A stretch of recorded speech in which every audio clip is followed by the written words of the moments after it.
people are constantly raising the bar. Sacrifices need to be made. What would you guys say are your biggest weaknesses? You or your enemy right now? Is success a lie? Just a fucking podcast. Hey guys, welcome to the Student Side Hustle. This week I'm talking to Andrea Valdez from 3D Muscle Journey or 3DMJ, Team 3DMJ. So I hope you know who 3DMJ are. If you don't, then it's a problem. You should know who they are. They're doing a fantastic job, and Andrea is sort of she guides them in the right direction, and I'll get her to explain a bit more of what she does, who she is, and her whole story. So, Andrea, who are you? What do you do? And how did you get to where you are today? Big question. Okay, so thank you for having me. First off, really appreciate it. So who am I? Currently, I am the director of operations for 3DMJ. So like you lightly hinted, I don't want to say run the show because none of this would be possible without the guys.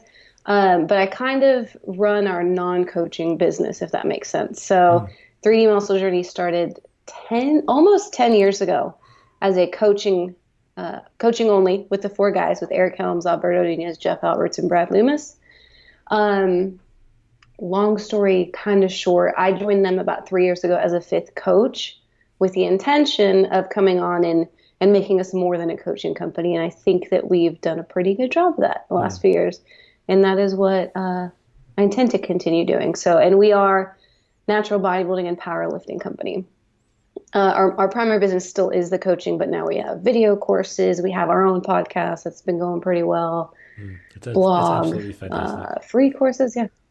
Oh, thanks, man. Yeah, we do try to serve our mission the best we can. And mine's kind of the more behind the scenes kind of work.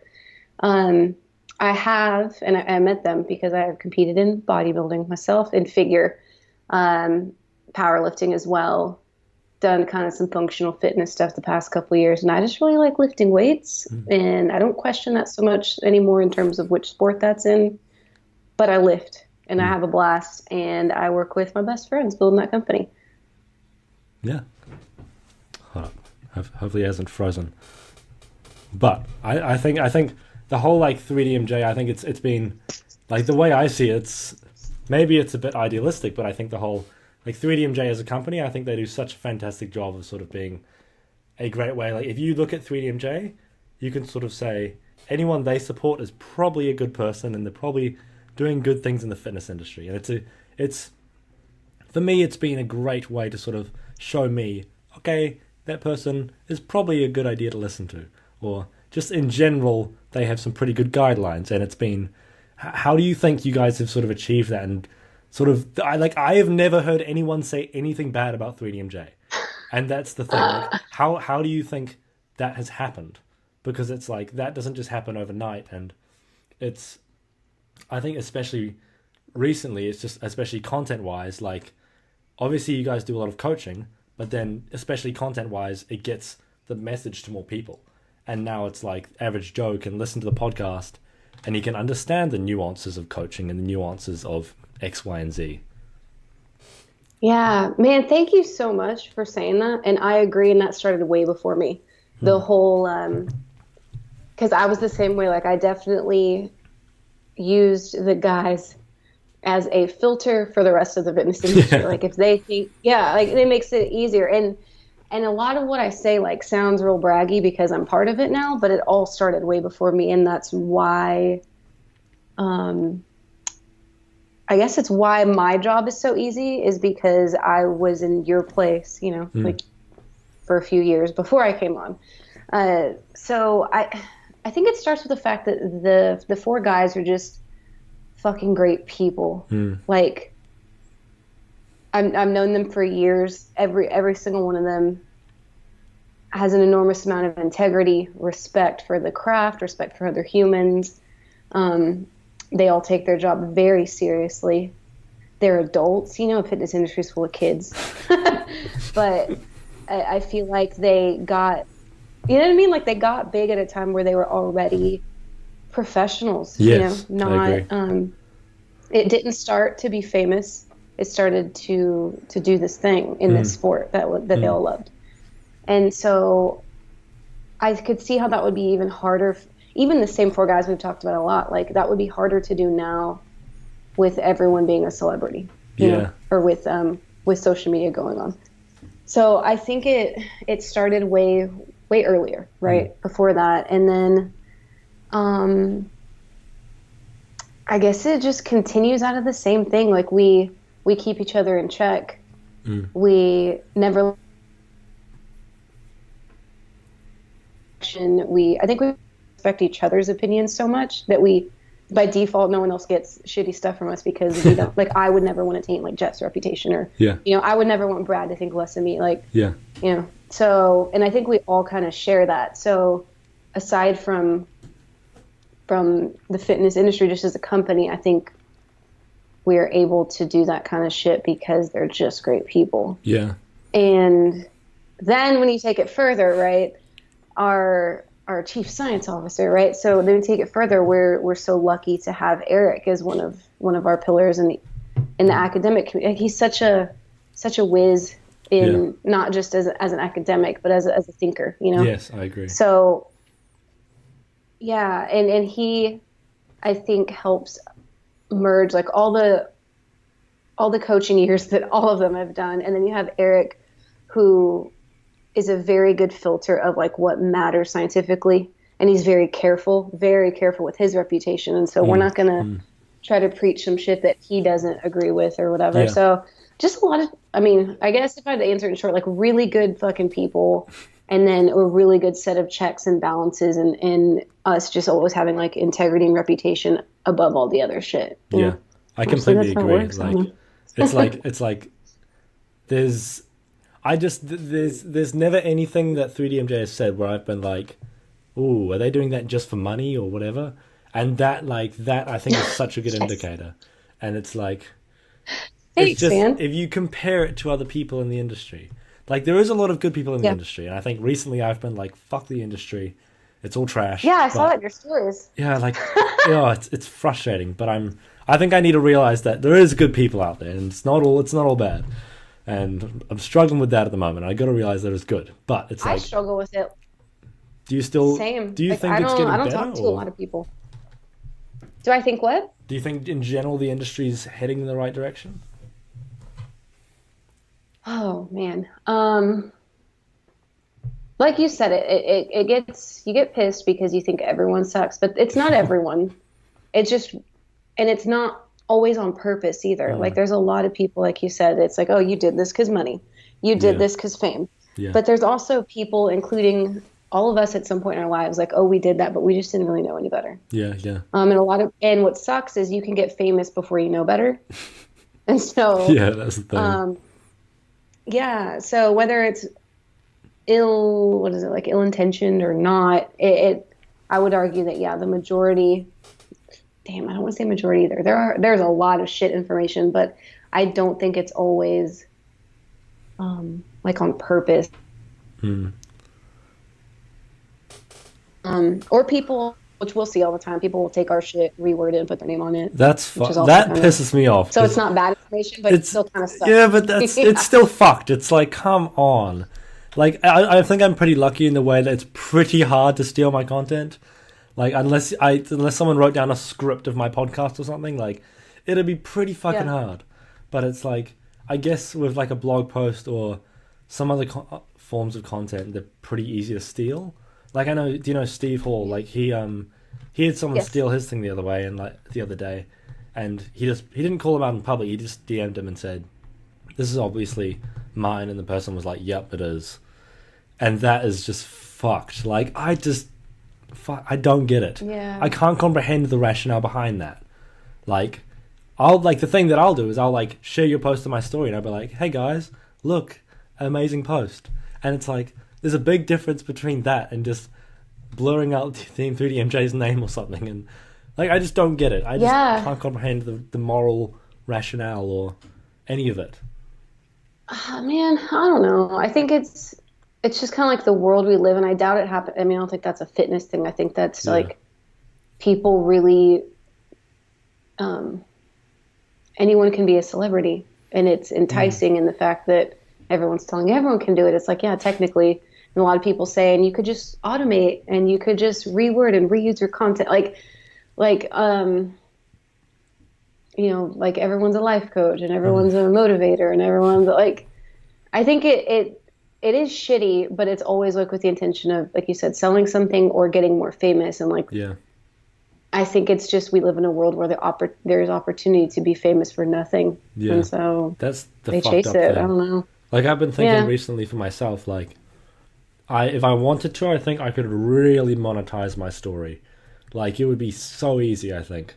If I lived for 3 more years and then get on steroids, don't tell anyone, I think I could monetize it so easily and just become a Gymshark athlete within 10 years.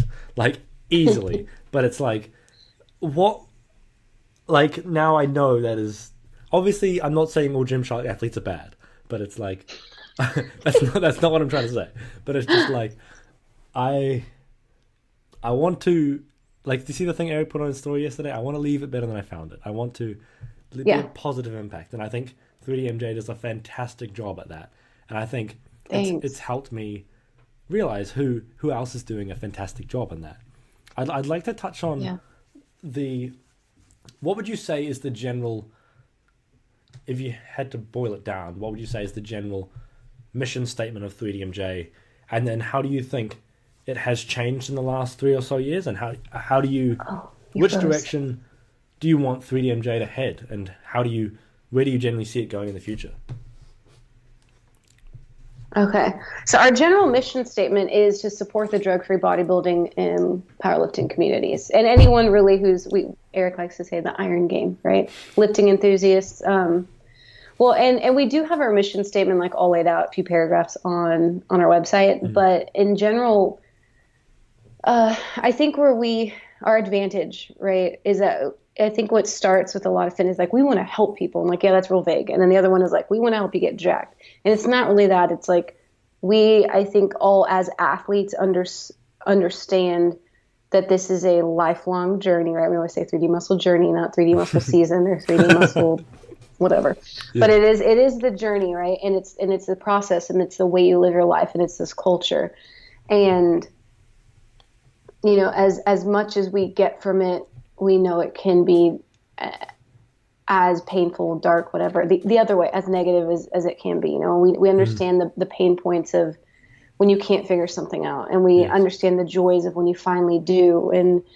And we just want to help people get there in the safest, healthiest manner possible so they don't hate the sport, which happens a lot. Like you have a shitty coach, you can learn to hate your body, yourself, your everything.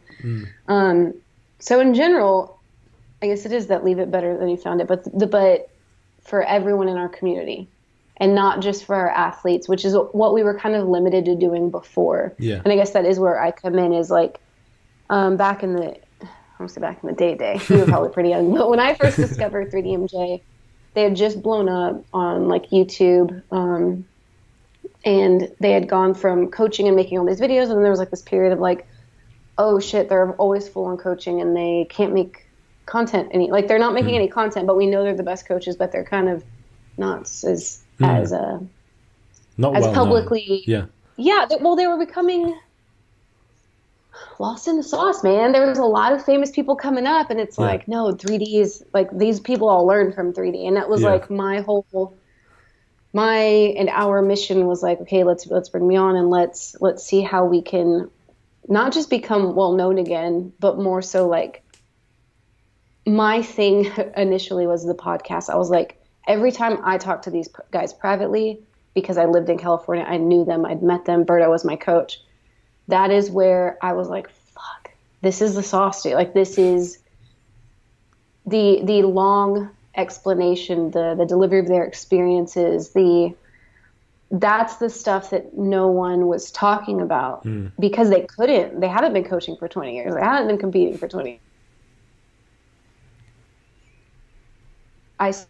YouTube and Instagram and Facebook culture of snippets and prescriptions coming out all the time. Like, this is how you get big. And but it's like, when I talk to these guys, I always felt so educated, nurtured, like I wasn't alone. Right. Like, you know, and that might be, at first I was like, it can't just be me. Like, it's one of those, like, y'all have everything to offer. Can I help you get this out? Because I know what it's done for me. So, man, it took a long time. It took like months and years or whatever of me coming on to coach so that we could afford for me to be a part of the team. So like I would take on athletes so that I could make some money, right, and slowly chip away at like, okay, how do we make a podcast? Okay. Yeah. I'm like, and so that was it. And that's honestly been a really big turning point for us, the podcast. I mean, it's been 2 years now, but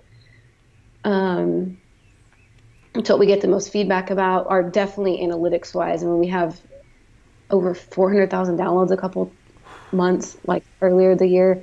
Like, it's been big for us. And it's like, when I was like, I knew it would, it's just people had to hear y'all. Like for me, even like I like the amount that it's taught me, and just like it's just, I can't even describe how much I've learned from it. Like the amount I've learned from like your podcast and Steve's podcast and just podcasts in general. Like, they're just such a fantastic medium. And it's like, I think for 3DMJ it's perfect, because you guys I agree. can't, it's like, it's hard for you guys to give the Instagram answer, because it's not that simple. And yeah, it's not that simple. And like, and again, it's like, you know, you're a content producer too. I mean, it's like you find, it's not that we can't produce it everywhere else. It's just like, like that's our superpower, right? With all the years of coaching experience and with all the conversations, like think of how many freaking coaching check-ins these guys have done, right? And it's like they've made thousands and thousands of videos, right? Probably approaching like 100,000, like yeah. And it's like, how do many. we, it's like, if and I think that, and again, me being someone who as a 3D athlete received those videos from my coach, and knowing how, having it thoroughly explained with context and with the emotion behind it. And it's just like, so that was the first thing. And like the goal was like, all right, we're coaching yourselves in circles. You're going to be coaching forever for just $1 per hour. No one's going to know who you are eventually, but I know that this is a way. And not only, and it was a good combination too, because like, yes, you've said like the guys needed to say all this stuff, and they could, and you know, I think it's a very unique advantage that I have, you know. And then on the flip side, it's one of those things that it's easy for them. And it was at a point where they're so busy that editing a YouTube video was, you know, it's like a bitch. Like, you can film all day, but to put it all together and so whatever. And it's like so this long. And like, I'm like, guys, I got it. Just press play. Right? Just talk to me, and then it'll come out in a couple weeks. Like, don't worry about it, you know. And so it was like this good combination of something that was easy for them and like natural. So yeah, that worked out. And then that was always the intention early on, which really didn't start until recently, was having other streams of income besides coaching. So that the guys maybe, you know, it's one of those like trying to find the happy medium of they love coaching, but they have definitely all been in places where they're coaching so much that they are going crazy. That they don't, you know, and it's like that they're not hurrying through their athletes to give bad quality, but like maybe they're working more hours than they need to for their family, because, and we never want to be one of those coaching companies that's like, because we know some where the prices are just so outrageous. Where it's just like, it's hard to justify. Even for like inaccessible. I think even no matter how good the coaches are, like, it's pretty hard to debate that like 3DMJ's top, like, I can't think of better coaches, but it's like still like the it's still hard to justify an extremely high price. But because I guess, but I don't know. But then again, it's like, if you are the best coaches in the world, but then, because like there's always gonna, I just think there's always gonna be people wanting the coaching, and if they'll pay, they'll pay. But then, do you feel like it's immoral or something, or? You know, I think we just never wanted to be like, you can't be one of our athletes unless you're a millionaire kind of thing. Like, we never wanted to be like, you can't pay your bills. And don't get me wrong, like, we're not there's time, we actually talked about this in the podcast we recorded yesterday. There were times when they undercharged so ginormously.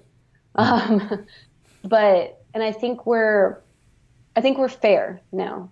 And I still think, not even just fair, I still think for us, fair for all of us usually means we're in a position where we're giving more than we think we're getting. Yeah.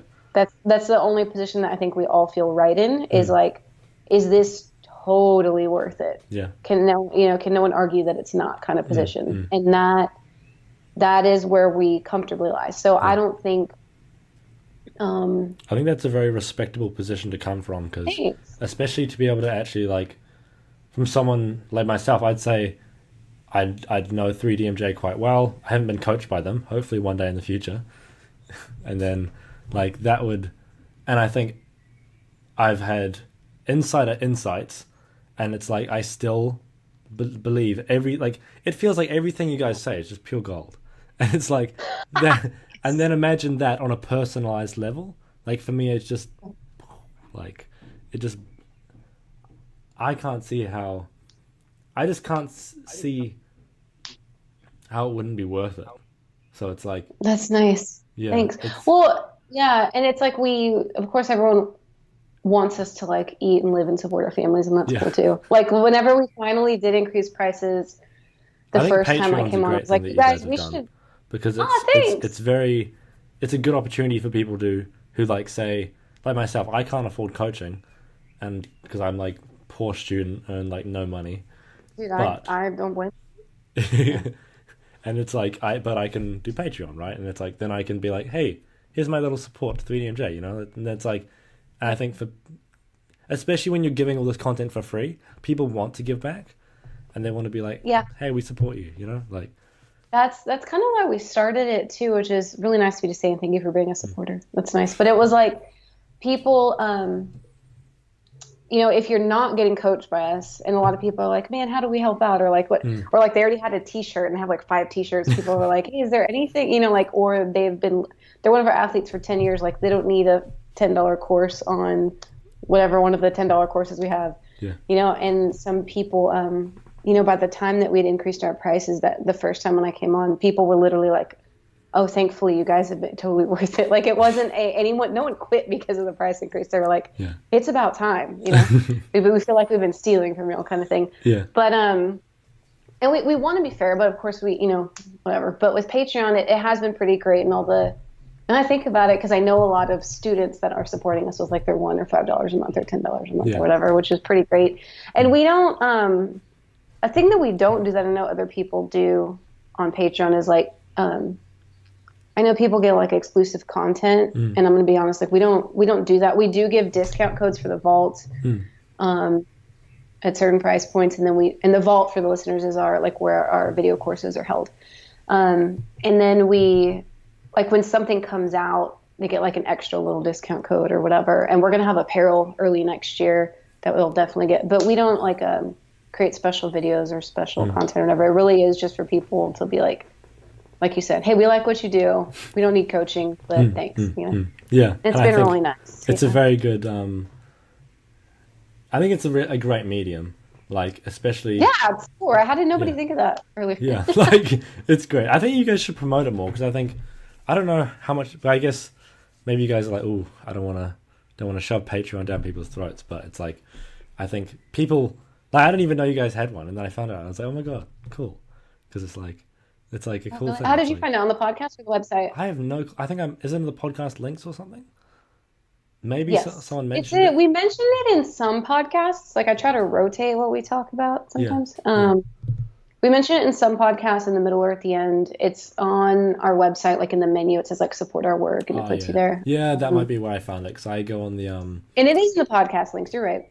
Yeah, and then at work I'll like sit at it because I sell shoes, so it'll be quite quiet. Sick. And I'll just sit on the blog, and I'll just like scroll on the blog, because I can't like watch videos or listen to podcasts. So it's like, that's when the blog content comes quite useful for me, which I find is quite... I never thought I'd like blogs. It's like, I never thought I'd be the kind of person who reads blogs. And I tried to be a blogger once, and I just hate writing, but I think they're usually quite well written, and I quite like it. Yeah. And then one thing that I'd like to touch on is, because I don't know when the transition was or the details of the transition, but I know you transitioned from bodybuilding and powerlifting to more sort of functionality and CrossFit, Olympic lifting sort of thing. What was the rationale for yourself behind that transition? Because I think especially being in 3DMJ, I can imagine there's quite a lot of pressure to be like, oh my God, she's not a bodybuilder anymore, or blah, blah, blah, doesn't compete. Like, I can imagine there's a lot of pressure behind that. What was the rationale behind the decision? And then do you still feel like it sort of plays on your mind, or? No, but it's funny that transition happened as I was becoming a 3D coach. So it was really weird. So I grew up as a competitive gymnast. Like I started gymnastics when I was 6. I was competing by the time I was 7 till like end of middle school. Right. I mean, that was my life for a long time as an adolescent. And then I did competitive cheerleading, which I don't know if that's a thing in New Zealand, but it is in the States. Barely. Okay. It's like a big thing here. And I cheered in high school and college, and then a little bit in grad school with a club competitive team. Right. So I literally did cheerleading, flipping around, playing, jumping around, whatever, till I was like 26 I just saw in your story competitively. You were doing muscle ups, but I guess it's kind of different, but it's quite similar. Oh, those are kips. Kips. Yeah. I have no clue. Like, yeah, it's okay. It's like a muscle up, but with more swing than the bend and straight because it was fun. I don't know. Right. But that's actually really lead into it is like, that's what I like doing. I don't know. That's what I grew up doing. And I don't think it's just like the enjoyment of the flippy doos or whatever. It's also like, I started training really hard for a lot of hours at a young age, I think I was like 8 or 9 when I started doing like 5 or 6 days a week, 3 or 4 hours a day. Wow. So that doesn't seem weird to me, I guess is what I'm trying to say. So Then when I get into bodybuilding, I do it into a stupid amount, like we all make ourselves a little crazy. We undereat, overtrain, all that shit. Late 20s or whatever, actually mid 20s was when I started like lifting for real. I competed, 2011 was my first season before I found out who 3DMJ was, and I ruined myself up in a lot of ways. Then 2013 I did with Berto as a 3D athlete. Right.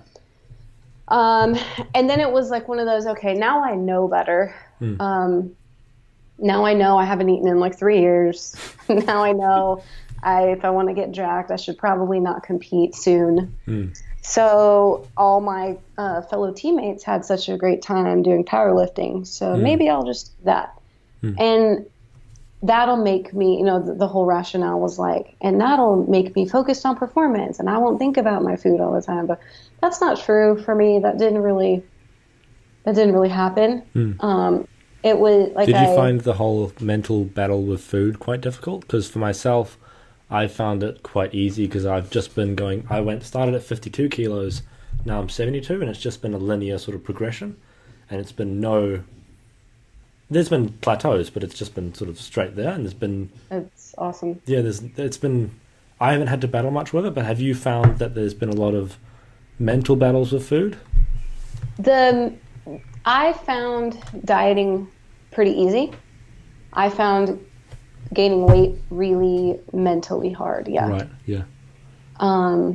Because, and this is how I see it now. I don't think in it, I didn't realize it, but because of where I am now, I think it was more, on one hand, I think it was an identity issue. Like, I just was on YouTube and filming and putting my prep everywhere all lean. And I got like sort of famous on like my own YouTube channel or whatever. And then now I'm supposed to gain weight. And it's like all these people telling you you're a fat piece of shit. You let yourself go. How are you going to tell us how to eat if you look like shit? Like that kind of, which don't get me wrong. It's not everybody. It just takes a few to make you hate yourself. Yeah. And I just felt, I've always loved lifting and never found that to be the hard part. So like I'm working the same amount, but I'm not liking the way I look. And I know it's okay, like in my head, but it doesn't feel good. I feel heavy. I feel slow. Right. I told myself logically, you don't need to do cardio because that's against what an off-season bodybuilder should be doing, Right. And it was like trying to play this part of like, I'm okay with this when I really wasn't. I really wasn't. And I didn't know that. Not really. I thought it was just like, well, this is what we have to get used to. And then when I finally did get on the platform, I did one little meet, one powerlifting meet. It went fine. I won. There wasn't a lot of people there or whatever. I won my weight class. But like immediately I was like, this isn't enough. Like,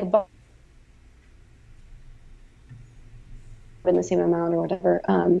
It felt really hard because it was an extreme diet. Right. Powerlifting just didn't feel hard. You know, I'm eating now. I look like shit in my head. Right. And I'm not training any harder. So I was just kind of like, it just didn't feel like bored. Right. Yeah. And I didn't feel like it was an athletic endeavor. And Right. and that's because, don't get me wrong, I was nowhere near like elite status. I wasn't, you know, which I know it feels a lot different to a lot of my friends who are really, really good high level powerlifters. But anyway, so that's where I was. Like I was really, and then so like I got off the platform and then I was real depressed. I was like, this isn't fun, not really, you know. And I'm not really liking how and I know. I actually thought, I was like, I'm just going to compete in bodybuilding in 2015, like the next year. I was like, because that's what I like. And I didn't understand, like, I probably like it because it feels really hard. Right. And me and Berto even planned, like, we did, like, a pre-prep dieting phase. And I, like, immediately, like, felt like myself again. And I wasn't even, like, at staging by any means. It was just, like, the diet before the diet kind of thing.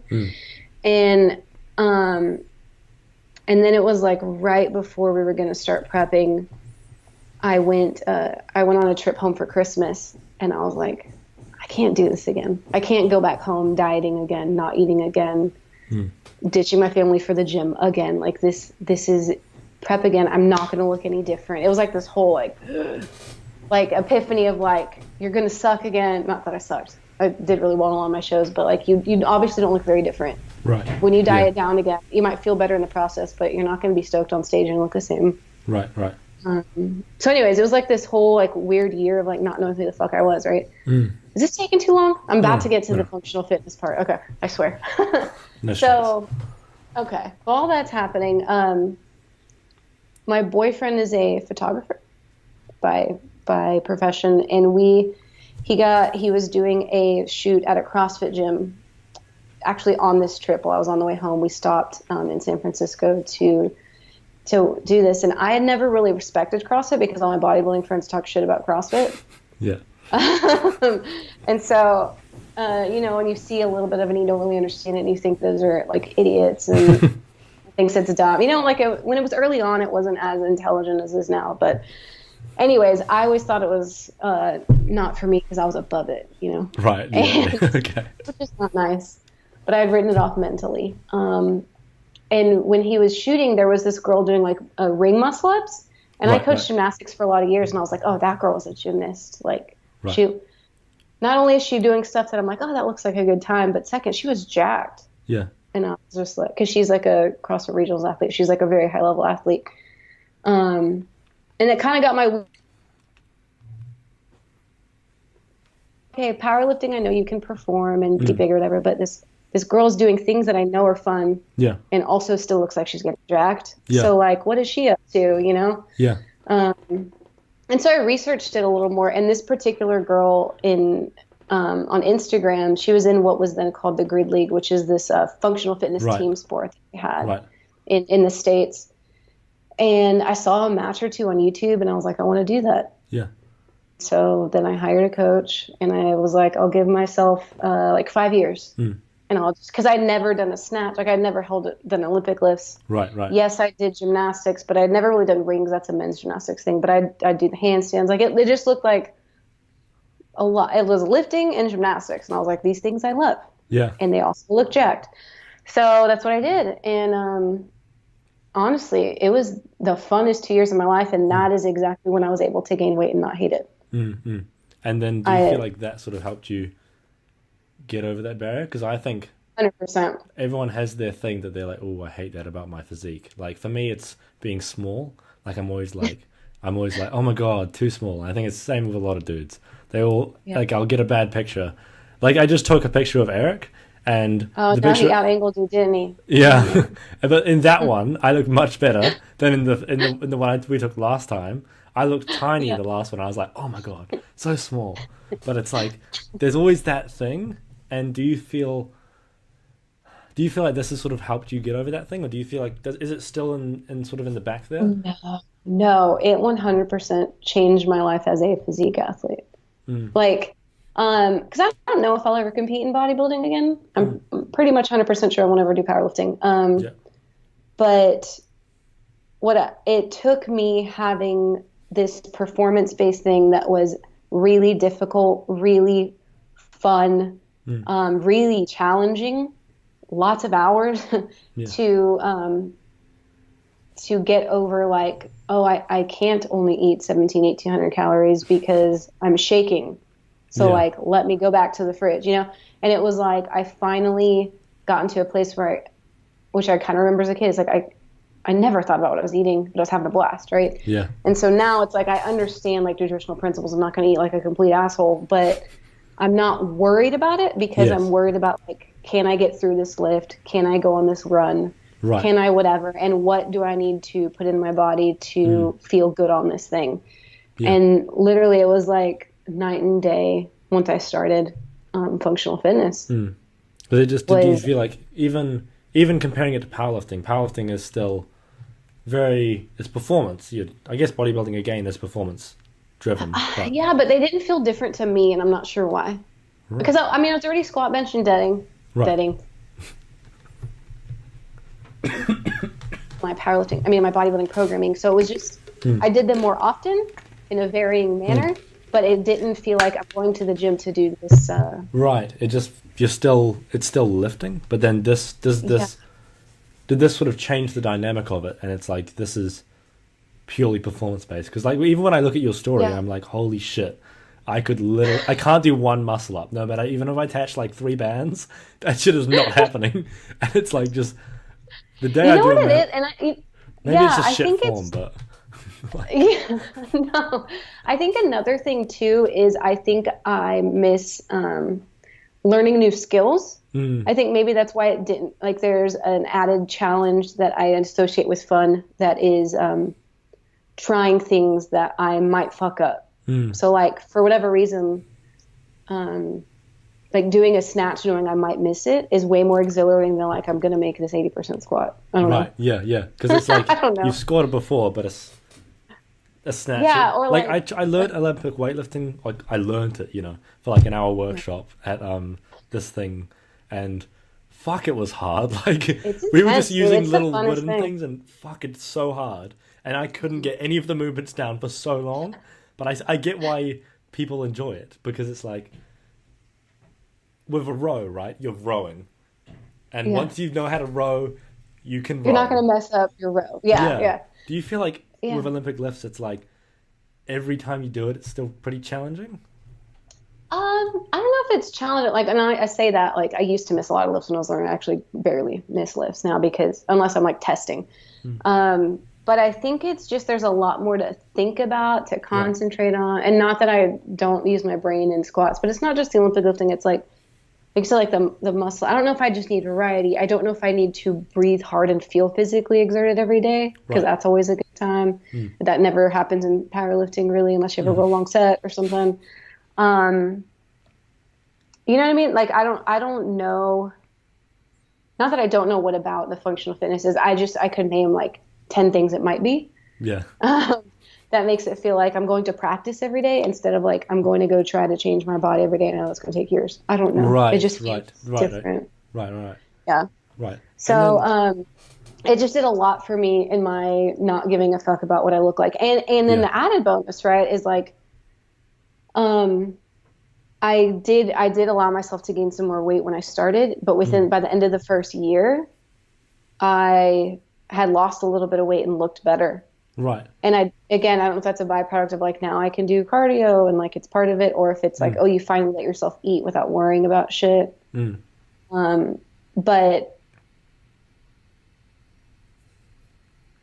to physique sport or whatever, just as someone who doesn't want to look like a piece of shit, like functional fitness did a lot for me in that way. Yeah. I think for me, I find bodybuilding very addictive. Because when I started, the results were like instant. Like within 2 weeks, I thought I was a Greek god. Like I was just blown away, and it was just like, that's awesome. I still look like shit, but it's fine because I thought I looked great. Stop it. And it's I feel like I look like shit too, but I felt like I feel like I look like shit, but I also look like I lift, and I didn't feel like I looked like I lifted when I was just powerlifting. Yeah. That's the thing. It's like I feel like it's such a subjective thing, and it's very scary because some days I'll go to the gym, and then by the time I get home from the gym, I feel like I look like shit. But in the gym, I'll be like, holy shit. Who is that that? Arnold? My God. Like, it's just so, it's Yeah. scary how much contrast there is. Do you feel Well, like and it's like day to day and different lighting and Yeah. pump versus no pump and like, even flat and that's the thing. versus I don't know if it matters to you, like at CrossFit gyms or whatever. Like you don't have mirrors. I don't ever look at myself when I'm lifting anymore. They I don't know don't if that have matters. mirrors. Like there's a lot of things it could be. do they have no mirrors? Like, well, pretty Right? No mirrors. Yeah. much. Wow. See his face. You can't even watch yourself get a pump when you curl. I know. What I the know. fuck? He's like, not worth it. It's Oh not my worth God. it. No, I did CrossFit one time, like 2 years ago. But I think I wasn't ready for it. I think there'll be a time in my life where I might do something like CrossFit. But I think Man. Well, and what's funny, now I didn't even leave out the end of the story, right? I was like, I'm going to give myself 5 years to do this. And it took me a couple years to get pretty good. And then I was like, I think I could try out now. And it's like, there's not even a thing, the grid league. It's no more. It's like a business that failed. oh what? Yeah, it's Oh, not. shit. I literally train for nothing now. And that's a whole nother identity crisis that we don't need to get into. Yeah, but I was like training for 2 years for a sport that doesn't exist, which was a good Is there time. no like I mean, I could do CrossFit. It's just, that's a different sport. Oh, so it's like a whole different game. So Well, this it's is like not- the same. It's a lot of the same movements, but like this grid thing was like in an auditorium with a team, and it was like sprint based. Oh, And I yeah. don't know if you know, like CrossFit can be like really Either long endurance events. It can be sure. short things, but it Right. can be like Right. these right, other right. things. Yeah, Yeah. I they're think they're it's- just it's like a sprinter versus a marathoner. Like you have Yeah. to be able to do all of it for CrossFit, and with grid it was like fast and quick and short. Right. Okay. So do you feel like that appealed to I you a don't bit see an more? endurance athlete. Yeah. Do what? Do you feel like that appealed to you more, the sort of the grid side of it, and now you're like, Yes. That's, oh yeah, shit, 'cause what I do never. I do? Yeah, Do grid you, appealed do you to have me an a idea lot of more. where you want to head? Because I think, like for myself, I have a general idea. I'm pretty sure I want to compete at some point. Maybe I'll fucking hate it, and then I'll never compete again. I don't know. I'll never be a good powerlifter because my strength is just trash, but that's fine. But I think I'd still enjoy it, so that's fine. But I know, Yeah. I think I could be a decent bodybuilder, so I'll probably do that at some point. And then How old are you? I'm 20, so, but I've been lifting Yeah, like you forgot. three, I just turned 20, so I'm like three years into lifting ish. And yeah, I just want to compete at some point. And 'cause Yeah, I have same thing you'll as get there. Brad. I have scoliosis, so I want to Yeah, I've seen that. show everyone with scoliosis, like with or without a fusion, you can be a great bodybuilder, or you can still look great or whatever. And then once I've done that to an adequate degree, see what else I can disprove or prove, I guess, which I guess is Yourself. maybe the right If place to do it, anything. maybe Yeah, the wrong. 20 though. I mean, man, yeah, you got time. Yeah. You'll get on that stage. Sure. Mm. Yeah. And I think I've been lucky to have like role models like yourself, 3DMJ, everyone like who's sort of shown me like, hey, this is a long game. Like Jeff Yeah. is like 45, right? So it's like I believe that's 46. 46. Yeah, 46. You so just turned 46. so it's like and I didn't he's need to still remind you that. looking I'm sorry, Jeff. fucking insane. So it's like that is the thing. It's like, okay, I got 25 years to go. So Yeah. that I Well, haven't even my been alive that boyfriend- long. My boyfriend did the same thing. He graduated high school. He's like 135 pounds. I don't know how many kilos that is. Probably It's like not a lot of kilos. It's 50 something. less than me. If I'm 65 kilos, he was 30 pounds less than me, so 15 kilos, like 50 kilos. Right, yeah. So light And as. he was real small. And he started lifting about when you like 17 or whatever. He looks so different. He chills at about 165 now. So damn it, I can't do this with the kilos. I think He's probably like 75 kilos now. right. Yeah, that's Yeah. quite similar to Yeah. me because Yeah, I'm 52 to 50 72. something to So 70. Yeah, Wow, pretty wow. similar. yeah, I And can he's appreciate that 26 journey. now. Does he have the same thing where he's like, he looks at food and he's just like, that's gross. No, he eats like a 12-year-old. Sweet. Like I when he's do not as well, but I competing? still look at food and Yeah. I'm like, When he's not Ugh. competing, it's just like, what's going to taste good and has some protein, and so it all like kind of works out. You know? yeah. One thing that I would like to touch on is, do you think because I think you're a good person to sort of touch on it. Okay. Do you think, in general, say if you compare something like CrossFit or grid or all that to something like bodybuilding, do you think, in general, bodybuilding is probably less healthy, but do you think there's ways that you can make it healthy and when I say healthy, I mean overall body health, but also we're talking mental health as well, because that's, I think, a huge part of the puzzle. I think all sports can be taken to the extremes to be very unhealthy. You're frozen. Can you hear me? Okay, yeah, I can. Okay. I don't think it's this sport versus that sport. So, and it's hard. Okay, here are all the considerations going through my head. One, I know a lot of crazy ass CrossFitters and a lot of crazy ass bodybuilders. Yeah. You know what I mean? And I know a lot of really healthy people that do both. Also, the thing with bodybuilding is usually you don't compete every year. CrossFit, you can compete in year round if you wanted, you know. It's like such an obsession with being healthy that it can ruin your performance with a CrossFit. They did the whole paleo thing and like gut health and like all this shit that they're overly into a lot of the times. Yeah.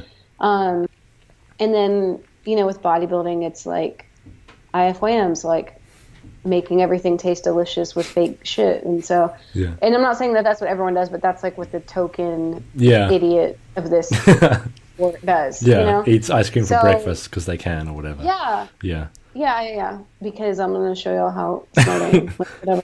Yeah. So it's like, I don't think it's an either or. I just think it's a different, like bodybuilders very rarely overtrain. The CrossFit happens all the time. So, oh man, I don't know.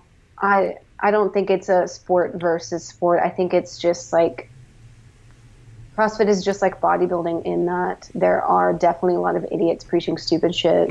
But there are real athletes who really take this seriously over a career, who hire coaches, who are careful with who they listen to, who understand it takes a lot of time, like blah, blah, blah. And then they, you know, then you can do it forever. So I don't think it's either or in the sport. I think it's just, are you smart enough to find the right information, and are you patient with yourself? And like you said about Jeff, like you understanding this is a lifelong thing.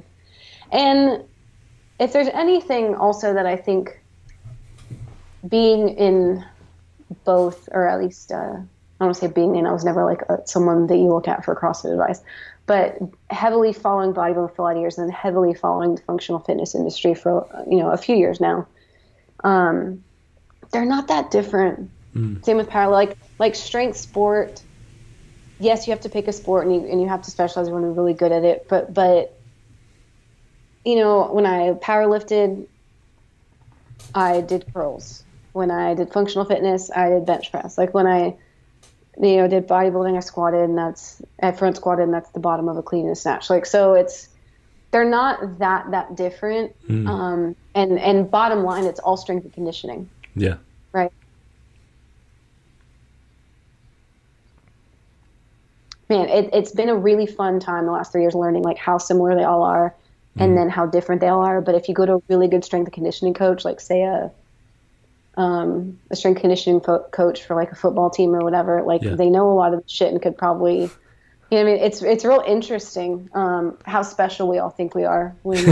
Yeah, but how like, because everyone, I think, again in bodybuilding, it's like everyone's like, oh, fuck CrossFit. But it's like, they're doing a lot of the same movements. They're pretty jacked, dude. Yeah, like, you're right, and that's what you want to do. Yeah, like maybe it's not optimal for hypertrophy, but it's pretty fucking good. Like the top level CrossFitters are fucking jacked, and that, like, what does that say? And it's like the top level bodybuilders, they're still pretty fucking strong. Like, there's parallels, and it shouldn't it's like the human body adapts pretty good. So I mean. And like you said, when you pigeonhole into being like, and this is what bodybuilders do, or and this is what CrossFitters do, it's like you're kind of doing yourself a disservice. But, you know, like I said, you can look at a good strength and conditioning coach for baseball, football, soccer, whatever, you know, and critical thinking and identifying similarities and differences and cross-pollinating ideas and stuff, that's valuable regardless of what sport you pick, you know? Yeah, I completely agree. Like, it's like as a bodybuilder, I could probably go into CrossFit and do better than I would if I wasn't a bodybuilder. Yeah. And it's like there's a lot of parallels. And yeah, like a good mover is a good mover. Yeah, and it's like I can, even just the translating the skills of knowing how to do a squat, whatever, bench, whatever, like that has parallels in just knowing how your body works and realizing that, like, maybe some people just like the other sport better and it just fits them better. Yeah. And not just being a Nazi about it. Well, like, and then there's that whole, CrossFit as a sport is what we've been talking about this whole time. But unfortunately, I think what gives a lot of people the bad rap, or that it's easier to talk shit about, is like CrossFit classes, like the methodology of like group fitness stuff. Yeah. And that's really different. So the high respect that I hold is for, I mean, they all have good and they all have bad, right? Yeah, that's the thing. But it's like with bodybuilding, I think a lot of people understand, like, there's competitive bodybuilding, people who are doing this for a career that want to compete one day, and then people who just want to go look not like shit. Yeah. And then same with CrossFit, like you go to your local, what is it called, box, and you take a class 3 times a week is very different than like, I want to compete in this, where there's like periodization involved in training regimens and a programming, purpose and all this shit. So any sport is real easy to. It's a good people have done it really well. Like they're doing good strength conditioning practices. Like that's it. I completely agree. And then I think we'll finish off with this. What would be your advice for the person that, let's say, they haven't ever lifted a weight in their life, but they want to go and do one of whatever all the barbell sports, or the resistance sports, or the general strength sports? What would be your advice to them to sort of do it in the most healthy, balanced, rational way? Oh man, never done it all before. Would be whatever you think is the most fun way to get strong. So if you feel like you want to be in a class, go do CrossFit. If you feel like the machines are a non-intimidating way to safely exert your muscles, feel free. If you want to pick up starting strength and just do 3 movements 3 times a week, cool. But I think whatever way seems fun, get strong. Because once you're strong, you can do any of them. Like you said, it transfers. Like a bodybuilder would have a better time doing CrossFit if they never did than if they never did anything. And so I think that's it. Learn how to move well. Yes. Pay attention to your body, and just, I think strength needs to come first, because everything else is so much easier and safer when you're strong. Yeah. Like that's the thing that scares me about my sort of population, is a lot of them, I get scared of the whole work hard, balls to the wall mentality collides with someone with scoliosis. Because it's like, that is dangerous to me and to a lot of people who just naturally aren't built to lift weights. Like, it takes time to adapt. Like, and if you just go balls to the wall, you're going to get injured. You're going to fuck yourself up, and you're going to just think, oh, weightlifting's just bad for you. But, like, I think everyone should be lifting weights, because it's just it has a lot of benefits. Yeah, and honestly, too, now I think about it, if that means body weight, if that means figure out how to do really good push-ups and pull-ups. Yeah. Like, figure out how to do really good body weight squats or a goblet squat. Like, it doesn't have to be a barbell, but it's more like strength in good positions. And there's a lot of ways to go about that. Especially if you don't know if you want to compete in anything ever, and you just but there's stuff that is common, like common positions, and if you can, like I said, move your body and get, maybe strong isn't so much as stable, I guess. Is that what it is? A good way to put it, I guess. Because there's a lot of people I know that like can't hold a plank. I know a lot of powerlifters that I've had told them, hey, jog to the end of the street, and they would just be like, done. Yeah. Even when I was just walking home today, I noticed my cardiovascular fitness is not the best. And I used to be like a fucking good half marathoner. Like, I ran a 1:34 half marathon, which is pretty fucking fast. And then you take into account now, I would be surprised if I'd break 2 hours. And that's the trade-off. But then again, finish line, I bet if I try to marry her right now. like there's a lot. Yeah, but I don't know if it's a bad sorry, go thing ahead. though, because have you recently I was listening to the episode with Ryan Doris and Steve Hall on Steve's podcast, and it was basically about specificity and the cost to that. And it's like, if you want to just be a bodybuilder, you should probably just be a bodybuilder. If you want to be the best bodybuilder in the world, like, do that. Like, it's probably beneficial to go all in on that. Because I used to try and run like 100 Ks a week and be a bodybuilder. Whoa. And gain weight. It's like, good fucking luck with that. Like, how much food are you going to have to eat for that? A lot. Well, and that's the thing, right? Is like you have to see what things marry each other. Like it's just learning. Like if you wanted to do bodybuilding and powerlifting, that's not as crazy as like I want to be a bodybuilder and a runner. Yeah. Like just the energy systems required. Yeah. So, but I think that's something that's missed with beginners is if you don't know what you want to compete in, there's no, like you said, there's no need. I think fun matters. Yeah, I agree. Like I think people overlook it. You're going to learn what you're good at. Sorry. Like, it's like people always think, oh, the hardest thing is probably the most beneficial, but it's like, that's probably not true. Like, you'll get the most results doing the most funnest thing because you'll probably do it for longer. And then you'll probably be better off. Like, and you'll enjoy it. So, where's the downside? Like, you'll get jacked doing probably most of them. So, I really want to get jacked. So, like, what's the issue? Just do the fun thing. Like, I think that's usually the best way to go about it. Yep, I agree. And it's like you said, you'll do better at it, but a lot of times what sucks, not just the specificity in your physicality, but like what you'd asked me earlier, like, did you feel weird wanting to do like snatches as a bodybuilding coach? And I did. And earlier on, I never gave CrossFit a chance because bodybuilders make fun of CrossFitters. Yeah. When I probably could have been a pretty damn good CrossFitter if I'd started earlier, you know, and maybe had a lot more fun sooner. It's just that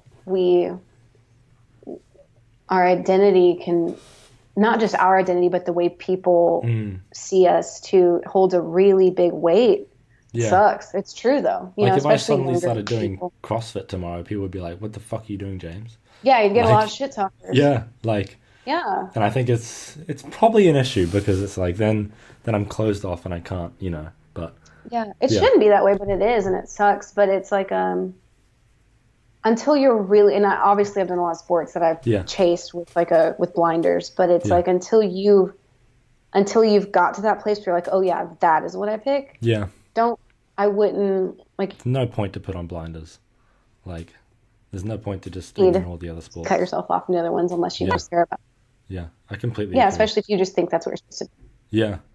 And then, so we'll finish off there. So where can people find you? 3DMJ, Instagram, Facebook, everything Andrea Valdez.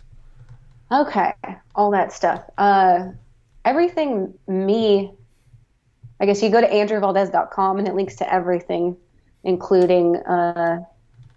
like all my, like I have a personal blog, all that good stuff. And I mentioned 3D all over it. But if you want to learn more about bodybuilding and powerlifting and follow us as coaches and all that, 3dmusclejourney.com. And that links to the vault, the blog, the podcast, all that stuff. Everything.